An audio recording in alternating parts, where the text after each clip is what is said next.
Hey, today I'm really excited to break down with you the updated Top Planner review. My name is Megan Sumrell. I am a time management and planning expert for women. Now, I also happen to be the designer, creator, and founder of the Top Planner. So you might be thinking, well, is this just going to be a sales pitch for the Top Planner? Absolutely not. I am going to follow the exact same structure I do with all of our planner reviews. So first, we're going to talk about who is this planner designed for, any options, layout choices, etc. Then we're going to take a deep dive look into each of the page layouts and discuss the pros and the cons. I am going to be very upfront and honest about some cons that some people have reported with the Top Planner as well. So let's go on ahead and jump in.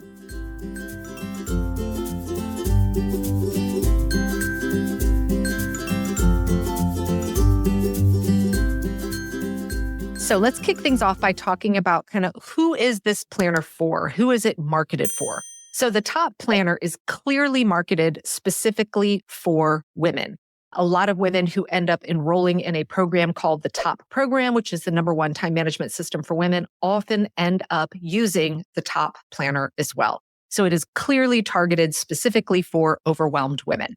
Now, when it comes to options with the planner, first, we always look at, are there different size options? So currently, the Top Planner store, you can go to thetopplanner.com, has what they call here the standard size, which when you open it up, it means a piece of paper in here is a half sheet of standard 8.5 by 11 paper.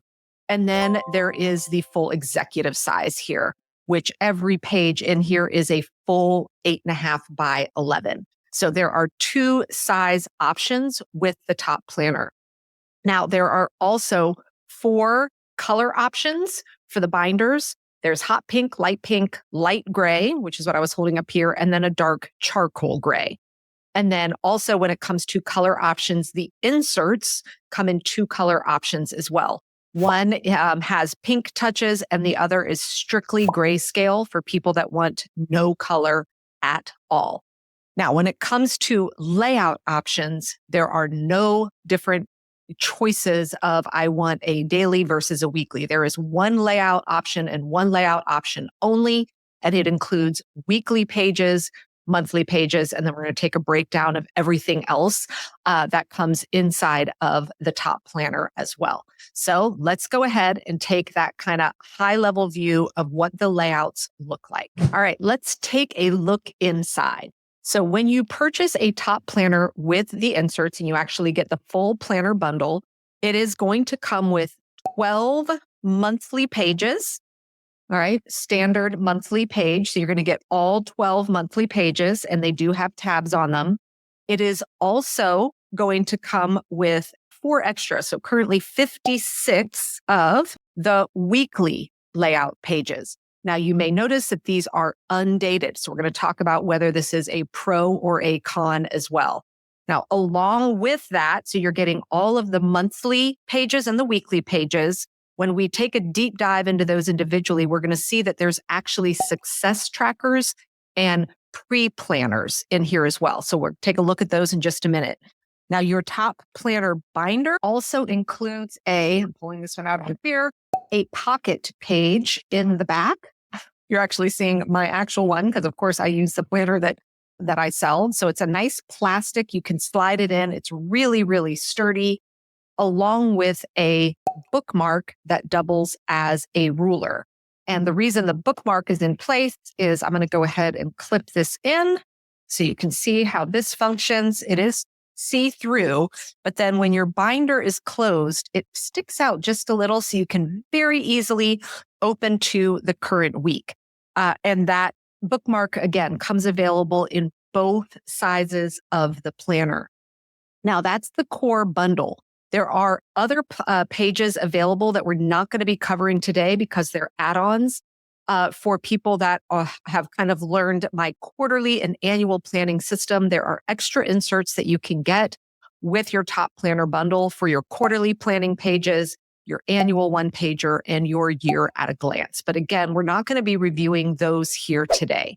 So now let's go ahead and really break down and give you a great view here of what the pages look like and actually go through some of the pros and cons with each.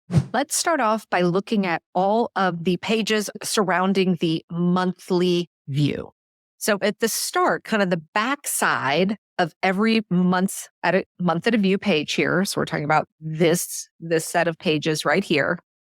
On the back side, there's a page that says monthly plans. And the purpose of this one page is to help really narrow down your focus for that particular month.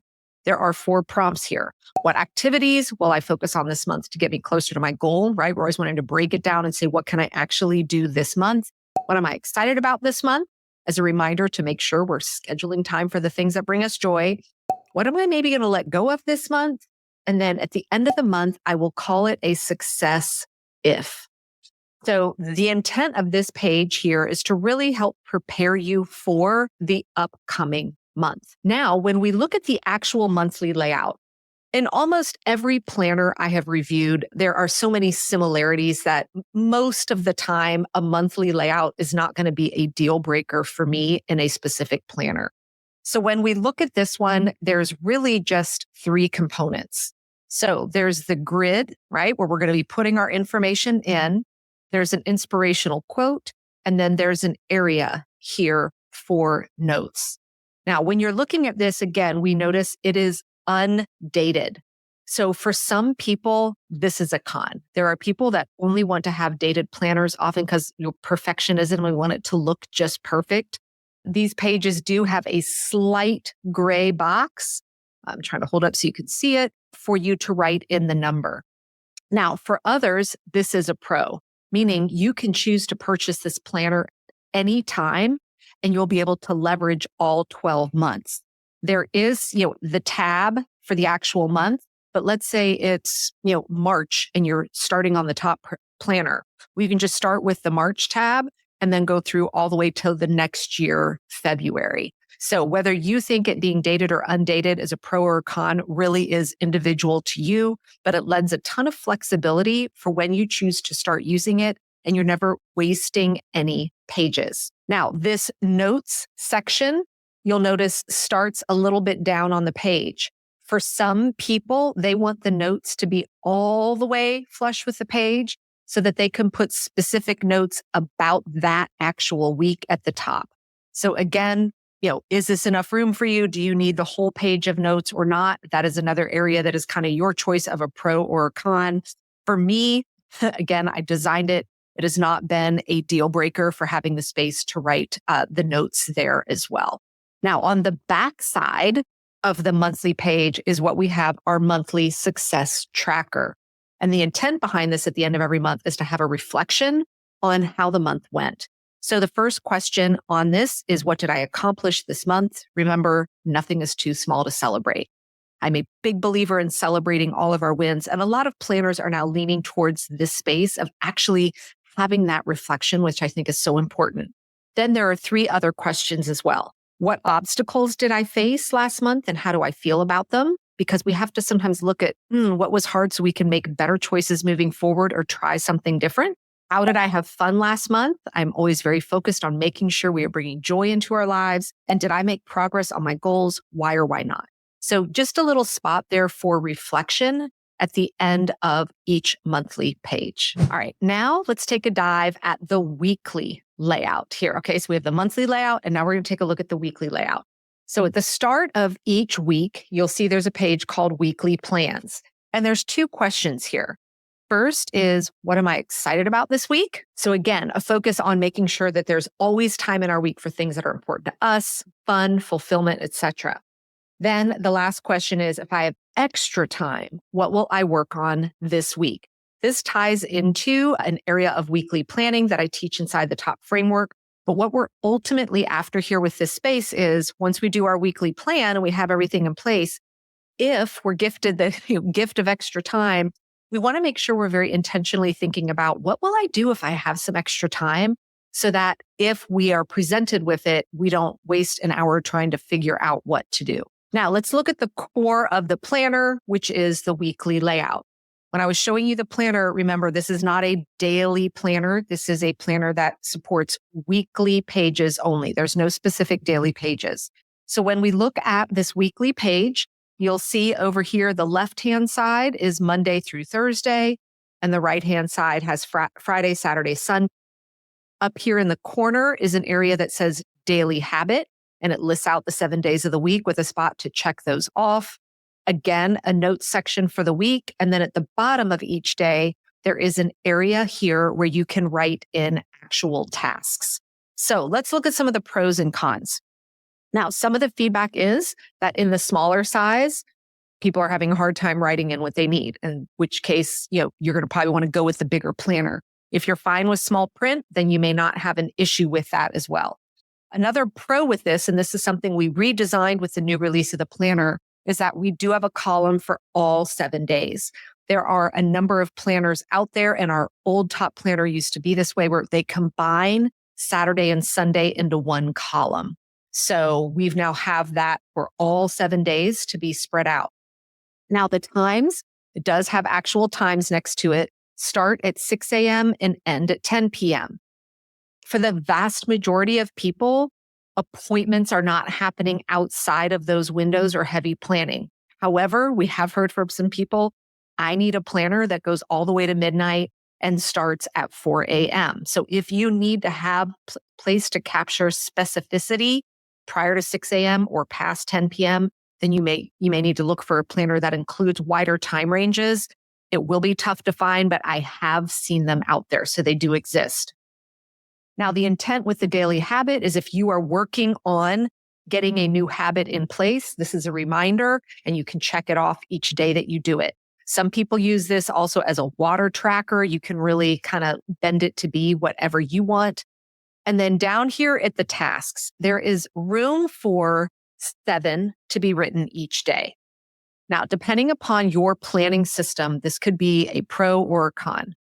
If you are someone that really just likes to carry over task lists and have a lot of space for ongoing task listing, this is not going to be enough for you. However, if you implement a true weekly planning system, the spot for 7 tasks here should be enough for you as you are creating your plan, because the intent with that space is this is room for you to jot down the things that are only going to take a couple minutes that don't need actual time planned and set aside to get them done. So for some people, this very minimalistic weekly page may not be enough for them. For others, and I am especially talking to folks who maybe have some executive functioning challenges, I encourage a minimal planning layout. If there's lots of stuff here, usually that is one of the main reasons that people will stop using a planner is it looks incredibly overwhelming. So the minimalistic approach is a win for some, but may not be a win for you. If you are in the top program, we really want to strive for this minimalist approach. Now, on the backside of the weekly plan is the same with as we did with the monthly. It has a spot that is your weekly success tracker. So here at the end of each week, we get to write down what did we accomplish that week. And then we're making notes on, did I need to pivot? How did I handle it, right? So we're learning on how to apply that to our planning moving forward.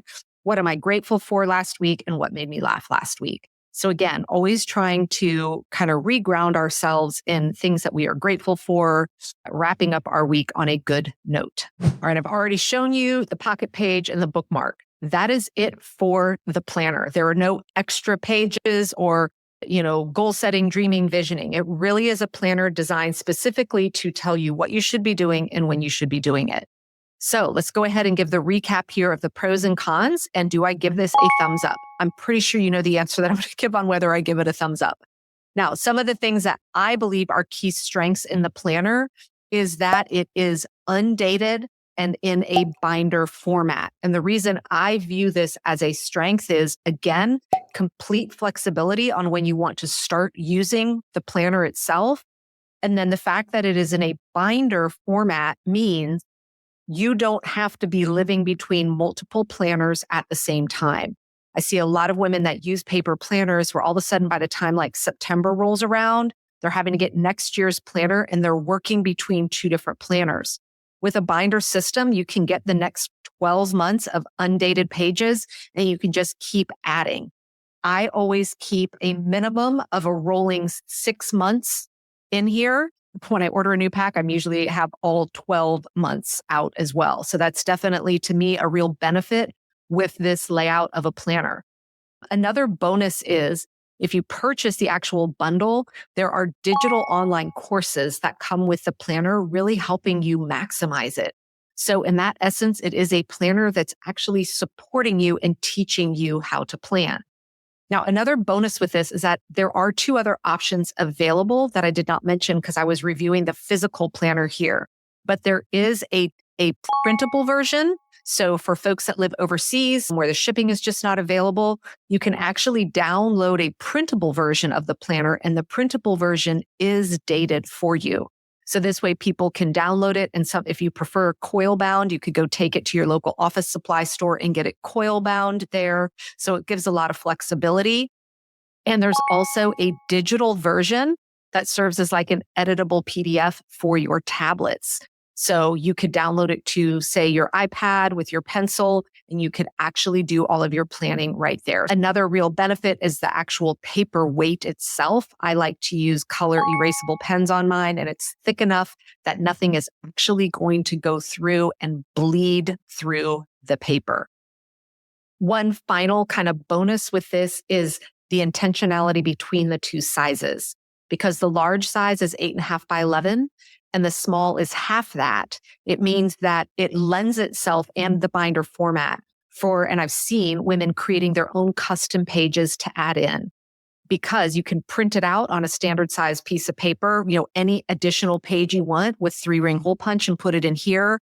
And for the smaller one, you can create a design that's a 50% scale, right? Because it's exactly half of the 8.5 by 11, and you could add it to your planner as well. All right, now let's recap what some of the weaknesses of the top planner are, and these have come from feedback from actual planner users.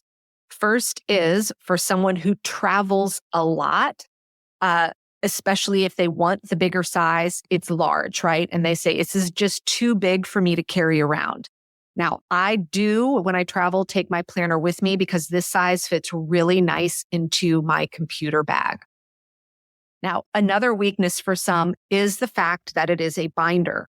Now, it does lay flat, but it doesn't lend itself well to folding over flat. So some people like to take a coil bound and fold it all the way under. This is not going to do that. But if you want to do that, then you're only going to be seeing half of your week anyway. But for some, the binder can be considered a con because they like things in that coil bound. And then finally, for me, there's a pro to undated because of the flexibility. But for other people, that can be considered a con. They want all of those dates in there because they like the neatness of the type font and everything being exactly spot on. So my final score is obviously it's going to be a thumbs up. This planner was designed specifically to pair with my top planning system. It is a planner that is meant specifically to keep you on track, reminding you what you're doing and when you should be doing it. So happy planning. And if you want to check out all the options of the top planner, feel free to head over to thetopplanner.com and you can look at all of the varieties that I shared about here in this video.